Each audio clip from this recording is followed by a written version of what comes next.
अब भाई आज के ना इस वीडियो में हम डिटेल में बात करने वाले हैं कोटक महिंद्रा बैंक के कोटक 881 क्लास के अकाउंट के बारे में। और ये वीडियो एक डिटेल रिव्यू होने वाला है कोटक 881 क्लास के अकाउंट का, जिसके बाद आप इजीली डिसाइड कर पाओगे कि आपको ना ये अकाउंट ओपन करना चाहिए या नहीं। तो चलिए अब वीडियो शुरू करते हैं। अब देखो, आप ना कोटक महिंद्रा बैंक का कोटक 881 क्लास के अकाउंट घर बैठे ही कोटक के वेबसाइट से इजीली ओपन कर सकते हो। और ये ना एक digital zero balance savings account है। इट मीन्स आपको ना अपने अकाउंट में एक भी रुपए बैलेंस भी मेंटेन नहीं करना होगा और ना ही अकाउंट को यूज करने का आपको कोई सालाना चार्जेस देने हैं। लेकिन अगर तो आप क्लासिक अकाउंट ओपन करते हो तो आपको यहाँ पर 2000 रुपए का इनिशियल डिपॉजिट करना पड़ेगा। इट मीन्स जब भी आप अकाउंट ओपन करोगे आपको ना अपने यूपीआई से यहाँ पर आपको 2000 रुपए डालने होंगे। और अब आप सोच रहे होंगे कि ये एक digital zero balance savings account है तो इसमें इनिशियल फंडिंग कैसा। तो देखो भाई, आपको ना ये अमाउंट सिर्फ अकाउंट को ओपन करने के लिए चाहिए होता है। और जैसे ही आपका अकाउंट ओपन हो जाता है आप चाहो तो उस पैसे को यूज कर सकते हो और अपने अकाउंट में जीरो बैलेंस भी मेंटेन कर सकते हो।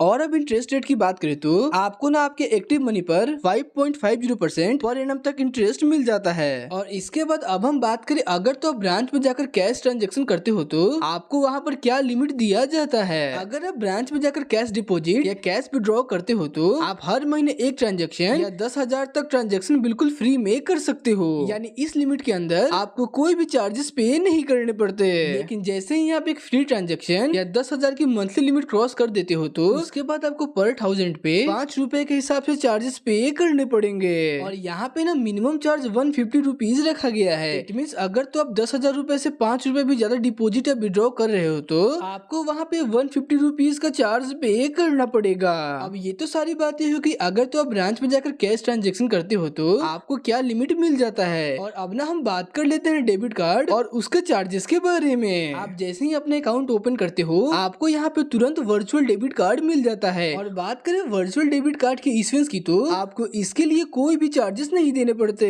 और अगर तो आप फिजिकल डेबिट कार्ड लेना चाहते हो तो आपको यहाँ पे वीजा का क्लासिक डेबिट कार्ड मिल जाता है। और बात करें इसके इश्यूएंस की तो आपको फिजिकल डेबिट कार्ड इशू करवाने के लिए 399 रुपीज का चार्ज पे करना पड़ता है। और अब मान लो अगर तो आपका डेबिट कार्ड खो गया या फिर डैमेज हो गया और आपको कार्ड रिप्लेसमेंट चाहिए तो आपको उसके लिए 199 रुपीज का चार्ज देना होगा। इसके अलावा आप फिजिकल डेबिट कार्ड का यूज करके पर डे एटीएम से 25,000 रुपए तक कैश भी निकाल सकते हो। और अगर जो आप फिजिकल डेबिट कार्ड ले रहे हो तो आपको उसी के साथ इंश्योरेंस बेनिफिट भी मिल जाता है, जैसे कि पर्सनल एक्सीडेंट इंश्योरेंस कवर आपको यहाँ पर 2 लाख रुपए तक मिल जाता है। और वहीं बात करें परचेस प्रोटेक्शन की तो आपको यहाँ पर 50,000 रुपए तक इंश्योरेंस मिल जाता है। इसके अलावा lost card liability insurance 2.5 lakh तक का दिया गया है। तो आइए अब ना हम देख लेते हैं एटीएम चार्जेस और विड्रॉल लिमिट्स के बारे में। आप अगर तो कोटक महिंद्रा बैंक का एटीएम यूज कर रहे हो ट्रांजैक्शन करने के लिए तो आप ना मंथ में 5 बार फ्री में ट्रांजैक्शन कर सकते हो, जिसमें कि फाइनेंशियल यानी कैश विड्रॉल और नॉन फाइनेंशियल जैसे कि बैलेंस इंक्वायरी, मिनी स्टेटमेंट या पिन जनरेट कर सकते हो।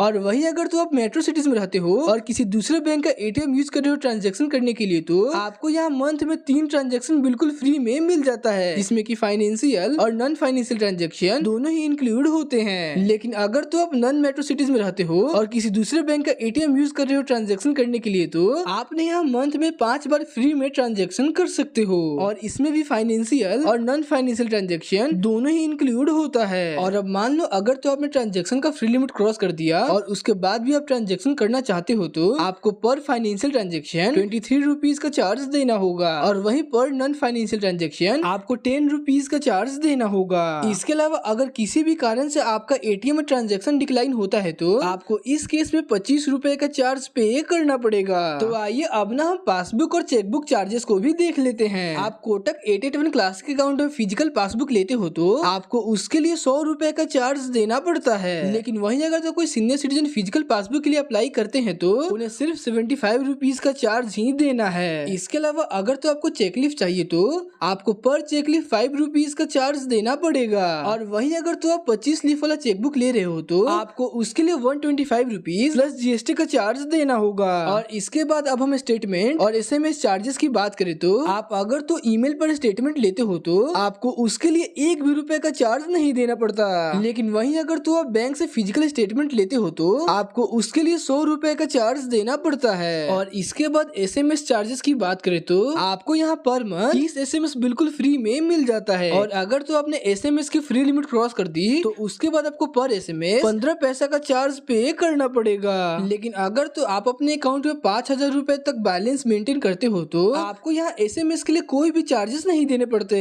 तो आइए अब ना हम बात कर लेते हैं UPI लिमिट और फंड ट्रांसफर के बारे में। आप नेट बैंकिंग या UPI ऐप के थ्रू पर डे 1 लाख तक रुपए ट्रांसफर कर सकते हो। और अब फंड ट्रांसफर की बात करें तो आप NEFT, RTGS और IMPS मोबाइल बैंकिंग और नेट बैंकिंग के थ्रू बिल्कुल फ्री में कर सकते हो। लेकिन वहीं अगर तो आप NEFT, RTGS और IMPS ब्रांच के थ्रू करते हो तो आपको न कुछ चार्जेस देने पड़ते हैं। आप वीडियो को पॉज करके सारे ही चार्जेस को पढ़ सकते हो। अब इसके बाद अकाउंट क्लोजिंग चार्जेस की बात करें तो अगर आप अपने अकाउंट 14 डेज के अंदर क्लोज करते हो तो आपको उस पर कोई भी चार्जेस नहीं देने होंगे। लेकिन वहीं अगर तो आप अपने अकाउंट 14 डेज के बाद और 184 डेज के अंदर क्लोज करते हो तो आपको 600 प्लस 18% GST का चार्ज पे करना पड़ता है। और वहीं अगर तो आप अपने अकाउंट 184 डेज के बाद क्लोज कर रहे हो तो आपको उस पर भी कोई चार्जेस नहीं देने पड़ते।